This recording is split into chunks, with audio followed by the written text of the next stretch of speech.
Po niekoľkých rokoch som sa stretol so známou a pustili sme sa do rečí a klasicky sme začali debatou, že ako sa nám darí. Tak vravím, že mne sa darí skvele, však prečo nie, rád šírim pozitivitu. A pýtala sa ma, čo robím. Tak ja vravím, že som odišiel z roboty, spravujem si svoje investičné portfólio, budujem komunitu a ukazujem ľuďom, ako môžu investovať sami za seba, aby nemuseli platiť nehorázne poplatky sprostredkovateľom. A je reakcia? Tak to budeme asi konkurencia. Tak som sa potešil a pýtam sa jej, že či aj ona investuje, že ako to myslí a že prečo konkurencia, že skôr si budeme rozumieť, nie? Tak mi vraví, že áno, investuje, tak prosím pekne nevedela alebo mi nechcela povedať ani slovo. Asi si uvedomila, že čo som jej vlastne povedal a jasné, že o investovaní nič netušila a keď som sa jej opýtal, či je to nejaká pyramída, tak mi na silu tvrdila, že nie. Jasné, že z toho vyšlo, že je to MLM-ko a sprostredkúva ľuďom investície cez nemenovanú firmu, kde štandardne zarába na tom, na koľko percentný poplatok ľudí nahovorí. Rozprával som sa dokonca s dvoma jej klientmi, ktorí mi ukázali aj tú apku, cez ktorú majú zainvestované peniaze a nevedeli sme si v nej ani pozrieť, že v čom sú tie peniaze zainvestované. Keď som sa ich pýtal, že či vôbec vedia, do čoho investujú, povedali mi absolútne presvedčene, že tá firma funguje tak, že oni tam pošlú peniaze a tá firma to investuje tak, aby dobre bolo. Ľudia, nebuďte takto naivní. Síce tam nebola možnosť pozrieť sa, do čoho sú tie peniaze zainvestované, ale boli tam dohľadateľné poplatky. Samozrejme, že im nastavila cieľovú sumu, na akú sa len dokázala vyšplhať a prasla im tam 3 a 3,5% vstupný poplatok. Tí ľudia budú platiť stovky eur v poplatkoch a bude trvať roky, kým im tie peniaze vôbec zarobia to, čo je zaplatia a aj to len za predpokladu, že je to v rozumných ETF-kách, čo bohužiaľ nevieme. Ako na druhej strane musím ich pochváliť, že chcú investovať a budovať si majetok, čo je super, ale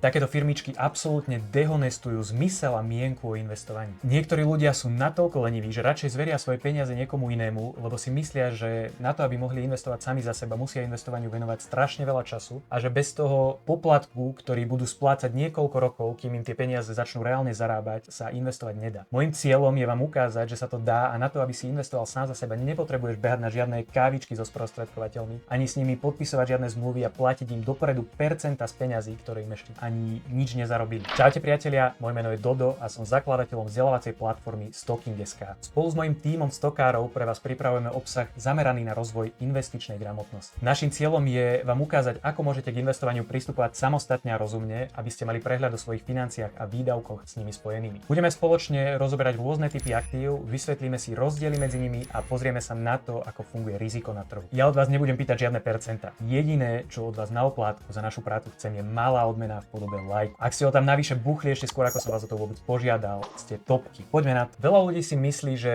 na to, aby mohli investovať sami za seba, musia niečo vedieť o akciovom trhu a že je to zložitejšie investovať sám za seba, ako sa niekoľkokrát stretnúť s finančným sprostredkovateľom, ktorý sám o tom vo väčšine prípadov hovno vie a pritom je pravda úplne inde. Mňa vždy zaujíma, ako sa darí ľuďom, ktorí mi povedia, že investujú a väčšinou sa ich pýtam na to, že v čom majú tie peniaze zainvestované. Bežný človek, ktorý investuje cez sprostredkovateľa, si toto pozrieť nevie alebo radšej ani nepozerá. Dokonca som videl, že niektoré tieto spoločnosti stavajú svoje apky tak, aby si sa k tomu reálne ani nevedel dostať. A prečo to tak robia? No jednoducho preto, aby to ľudia nemali šancu pochopiť a o to viac ľudí im bude platiť obrovské poplatky. Toto sa ti nestane, keď investuješ sám za seba. Založíš si účet u brokera, to nech trvá 15-20 minút, spravíš si investičný plán, keď aj všetko dáš len do jedného fondu, budeš na tom 100% lepšie, ako keby ideš cez sprostredkovateľa, ktorý tomu sám nerozumie. Česť výnimkám a fakt, že ich veľa nie je. Potom si už len nastavíš trvalý príkaz a investuješ sám za seba bez poplatku za vklad, bez poplatku za nákup, bez vstupných poplatkov, bez správcovských poplatkov a s obrovským rozdielom toho, že keby tie peniaze potrebuješ, máš ich do 10 minút na svojom bankovom účte v porovnaní s týždňami od takýchto pofiderných spoločností. Ak chcete, aby som vám ukázal, ako celý takýto proces aplikovať sami na seba, napíšte mi do komentára, že vás to zaujíma a ja vám rád natočím presný návod, ako si celé investovanie môžeš nastaviť sám za pol hodinku z pohodlia domova bez prostredkovateľa a bez poplatkov. Investovať sám za seba je vždy lepšie ako investovať cez pofiderného sprostredkovateľa, ktorý sám neinvestuje a nerozumie tomu, len sa vám to snaží predať, aby čo najviac zarobil a dal vám čo najvyšší vstupný poplatok a dohodol sa s vami na čo najvyššej cieľovej sume, aby mu vyšla brutálna provízia z vašej nevedomosti. Ešte raz opakujem, investovať sám za seba bez poplatkov je naozaj úspornejšie pre vašu peňaženku, obzvlášť ak nechodíte do roboty na to, aby ste tie peniaze rozdávali. Takýmto investovaním sami za seba mierite niekde na štandardný priemer trhu, čo je cca 7 až 8% ročný priemer. Jasné, môže to byť aj 20%, aj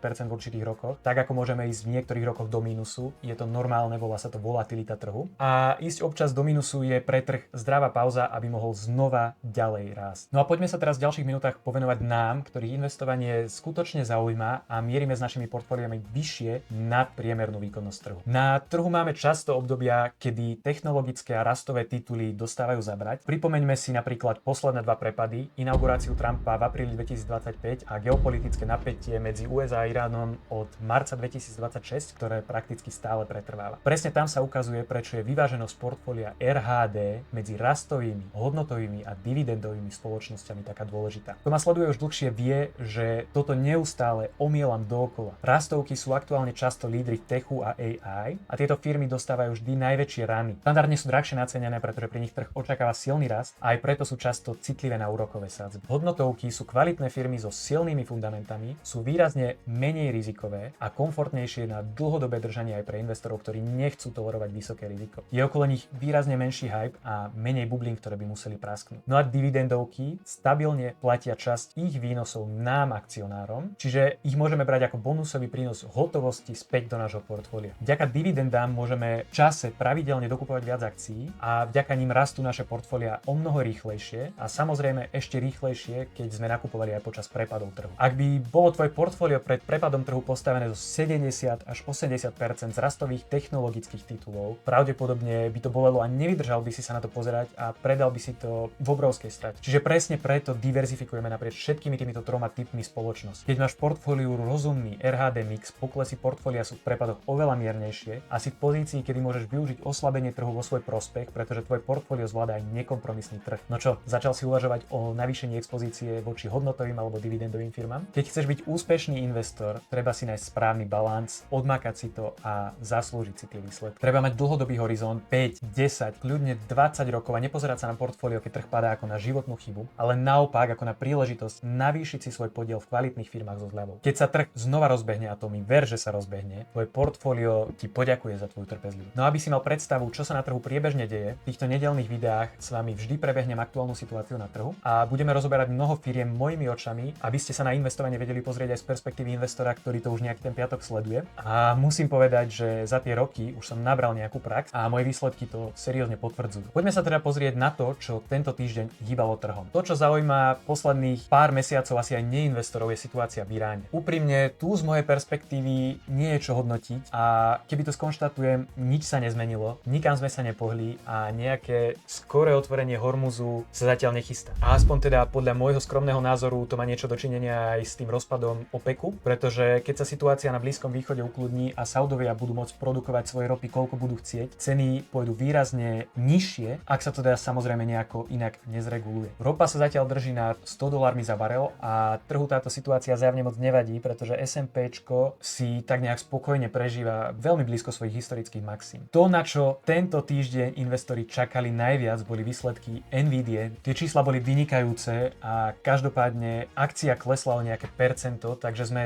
to v podstate tak nejak prežili a mám pocit, že už asi 3, ak nie 4 štvrť roky na tej Nvidii aj napriek tomu, že tie čísla sú super, ten trh nedokáže vytlačiť tú akciu oveľa vyššie a ja vám poviem, prečo to tak je. Hyperscalery a síce najväčšie techy na svete ako Microsoft, Meta, Google alebo Amazon tento rok majú v pláne investovať toľko peňazí, že sa prakticky úplne vyhádžu z kešu a ďalší rok nebudú mať z čoho ďalej dvíhať tieto investície a toho sa trh bojí. Pretože keď tieto firmy nebudú mať z čoho navyšovať investície, Nvidia nebude môcť ďalej zrýchlovať rast tržieb a pravdepodobne príde spomalenie. Valuácia bude výrazne stúpať a preto bude akcia čím ďalej drahšia. Okrem toho tu máme výrazne menšie AMDčko, ktoré Nvidii dýcha na krk a to jej bude tlačiť na marže, čiže bude reálne spomalovať aj na ziskovosť. Mnohí investori sa čudujú, prečo pri takých skvelých číslach Nvidia nedokáže rásť. Tak toto je dôvod. Priatelia, ak vám tieto videá dávajú hodnotu, s mojím tímom budeme veľmi vďační, keď nám dáte like a odber, aby sme pre vás tento obsah mohli neustále zlepšovať. No a ak vás zaujíma, čo konkrétne každý týždeň nakupujem a ako konkrétne spravujem svoje 115 000 portfólio, na našom webe každý týždeň v krátkom videu transparentne zdieľam konkrétne pohyby vo svojom portfóliu a tiež uvidíte moje nákupy a predaje v reálnom čase na našom Discorde v prémiovom obsahu. Dozviete sa aj, ako firmu analyzujem a na čo sa pri konkrétnom biznise zameriavam z dlhodobého hľadiska, ale aj ako sa firme darí po výsledkoch, ktoré presne ako túto stredu Nvidia, každá verejne obchodovateľná spoločnosť kvartálne, čiže každé 3 mesiace vyhlasuje a my investori do nich môžeme transparentne nahliadnúť, aby sme mali prehľad o tom, ako sa manažmentu darí riadiť firmu firmu a exekvovať ich výhľady na dané obdobie. Na našom webe nás taktiež môžete podporiť zakúpením si mesačného členstva a vzdelávať sa spolu s ďalšími investormi v komunite z mojich skúseností a informácií, ktoré mi na trhu zarobili už desiatky tisíc. Pre prvých 100 z vás sme sa rozhodli nechať cenu členského iba za 10 eur mesačne, čiže verím, že keď sa začneš vzdelávať spolu s nami, tých 10 eur príde aj tebe osobne veľmi málo v porovnaní s hodnotou, ktorú dostaneš. V skratke členské, ktoré si na seba zarobí sám. To je na dnes všetko, priatelia. Poctivo na sebe pracujte, vzdelávajte sa, ideálne s nami a investujte opatrne a rozumne. Čaute.